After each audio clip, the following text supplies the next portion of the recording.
भारत ने फिर पाकिस्तान को हरा दिया। बड़े मुकाबले में कौमी टीम को मुसलसल 8वीं शिकस्त। हैदराबाद में खेले गए मैच में भारत ने टॉस जीतकर पाकिस्तान को बैटिंग की दावत दी है। कौमी टीम 191 रन बनाकर आउट हो गई है। कप्तान बाबर आजम ने 50 और मोहम्मद रिजवान ने 49 रन बनाए हैं। भारतीय टीम ने मतलूबा हदफ सिर्फ 3 खिलाड़ियों के नुकसान पर पूरा कर लिया। रोहित शर्मा ने 86 रन की इनिंग्स खेली है और man of the match Jasprit Bumrah करार पाए हैं।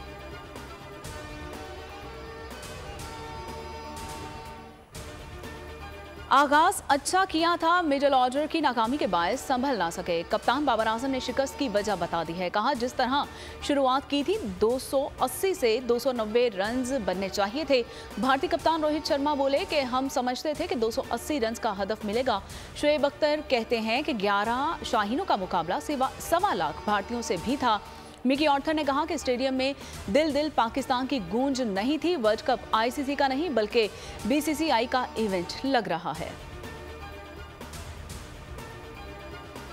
फोर्सेस का शुमाली वजीरिस्तान के इलाके मीर अली में इंटेलिजेंस बेस्ड ऑपरेशन ISPR के मुताबिक फायरिंग के तबादले में 6 दहशतगर्द हलाक हो गए हैं। 8 जख्मी हो गए हैं। मारे गए दहशतगर्दों से असलहा और गोला बारूद बरामद कर लिया गया है। हलाक दहशतगर्द तकरीबकारी और शहरियों की टारगेट किलिंग में मुलविस थे। फायरिंग के तबादले में सिपाही अब्दुल हकीम बहादुरी से लड़ते हुए जाम शहादत नोश कर गए। गजा में हर तरफ तबाही के मनाजिर। इसराइली बमबारी से मजीद 315 फलस्तीनी शहीद। मजमूई शहदा की तादाद 2300 से जायद हो गई है। जख्मियों की तादाद भी 9000 के करीब पहुंच गई है। यूनिसेफ के मुताबिक गजा में अब तक हमलों में 700 बच्चे शहीद हो चुके हैं। अल्टीमेटम खत्म होते ही गजा पर जमीनी हमले और फजाई कार्रवाइयों के दायरा बढ़ाने के लिए अमरीकी जंगी तैयारे खित्ते में पहुंच चुके हैं। हमास की कार्रवाइयों में 1300 से जायद इसराइली जहन्नुम वासिल हो चुके हैं। 3000 से ज्यादा जख्मी हैं। फलस्तीन की सूरत हाल पर OIC का हंगामी इजलास तलब। गजा से इन्हला के इसराइली हुक्म पर secretary general अक़वाम मुत्तहिदा Antonio Guterres Barham कहा कि इसराइल गजा में इंसानी तबाही को रोके और गजा से फलस्तीन के इन्हला का हुक्म वापस लिया जाए। तुर्किया ने भी इन्हला का हुक्म नाकाबिल कबूल करार दे दिया है। इसराइल से हुक्म वापस लेने का मुतालबा कर दिया। सऊदी अरब ने भी जबरी इन्हला मुस्तरद कर दिया है। सऊदी वज़ीर ख़ारजा फैसल बिन फरहान का बरतानवी हम मनसब और यूरोपीय यूनियन के आला अहदेदार को फ़ोन। कहा, इसराइल आलमी कवानीन और इंसानी हुकूक की पाबंदी करे।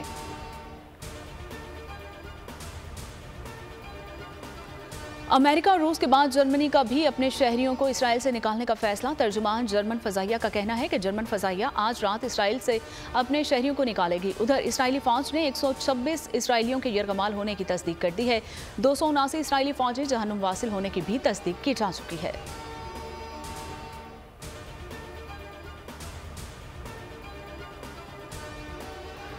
तुर्किया का तीसरा तैयारा इंसानी इमदाद लेकर गजा रवाना। तुर्क तैयारा मिस्र के अल अर्श हवाई अड्डे पर उतरेगा।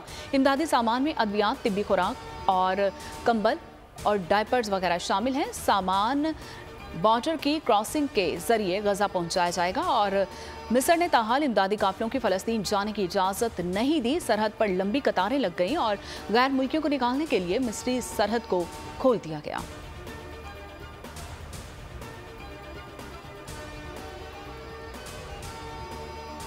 गजा में तुम्हारा इस्तकबाल कैसे किया जाएगा? अल-कस्साम ब्रिगेड ने इसराइली फौज के लिए हैरत अंगेज वीडियो जारी कर दी है। वीडियो में हमास मुजाहिदीन को इसराइली टैंक तबाह करते और फौजियों को यरगमाल बनाते हुए वाज़ेह तौर पर देखा गया है। और हमास रहनुमा इस्माइल हानिया ने कहा कि गजा के लोग अपनी सरजमीन में रहेंगे। गजा के लोग अपनी सरजमीन नहीं छोड़ेंगे। इसराइल अमरीकी इंतजामिया और बाज़ यूरोपीय ममालिक के साथ मिलकर नस्लकुशी कर रहा है।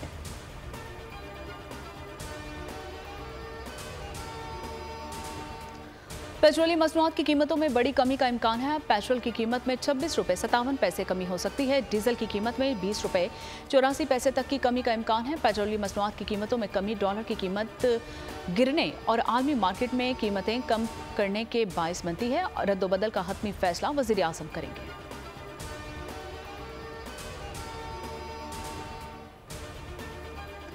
गैर कानूनी मुकीम गैर मुल्कियों के इन्हला की मोहलत खत्म होने में 16 रोज बाकी रह गए हैं। तुर्खम बॉर्डर से मजीद 110 खानदान की वापसी। कस्टम क्लियरेंस के जरिए और बाद 110 खानदान 30 ट्रकों पर अफगानिस्तान में दाखिल हुए हैं। तुर्कम बॉर्डर जराये के मुताबिक अब तक 900 अफगान बाशिंदे वतन वापस जा चुके हैं। इमिग्रेशन पॉइंट्स पर वापस जाने वालों का रश बढ़ने लगा।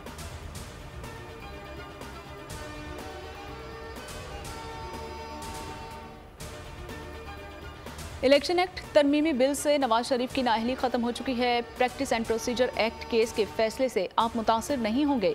नून लीग की कानूनी टीम ने नवाज शरीफ को आगाह कर दिया। नवाज शरीफ ने सुप्रीम कोर्ट के फैसले पर राय तलब की है। आजम नजीर तारड़ की सरबराही में कानूनी टीम ने कानूनी नुकात की वजाहत कर दी है। कानूनी टीम के मुताबिक इलेक्शन एक्ट की तरमीम के बाद 62(1)(f) की नाअहली 5 साल की है। सजा को 5 साल पूरे हो चुके हैं। यकीन है कि अल अजीजिया और इवन फील्ड केसेस में हाई कोर्ट से हिफाजती जमानत मिल जाएगी।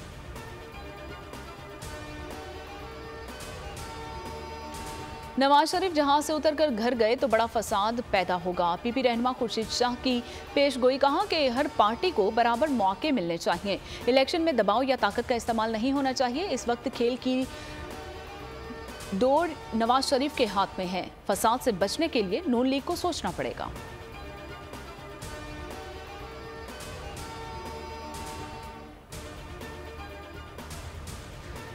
जामशोरो नूरियाबाद के करीब M9 मोटरवे पर 4 गाड़ियों में तसादुम। तेज रफ्तारी के बायस मुसाफिर वैन सुजुकी पिकअप और 2 कारें आपस में टकरा गईं। 15 अफराद जख्मी हो गए। 2 की हालत तशवीशनाक है। हॉस्पिटल मुंतकिल कर दिए गए।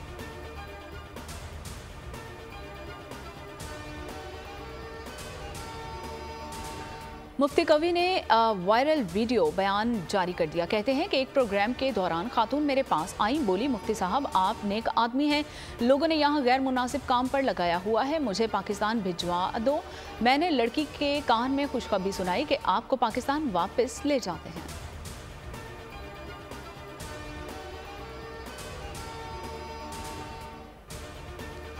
मुल्क के मुख्तलिफ शहरों में बारिश। लाहौर में बिजली का तरसीली निज़ाम मुतासिर, 80 से ज़ायद फीडर स्ट्रिप कर गए। मुख्तलिफ इलाकों में लेस्को रीजन का बिजली का तरसीली निज़ाम बुरी तरह मुतासिर हुआ है। ट्रैफिक पुलिस को अलर्ट कर दिया गया। दूसरी जानिब सियालकोट शहर और गिरदोनवाह में मूसलाधार बारिश हुई। नशीबी इलाकों में पानी जमा हो गया।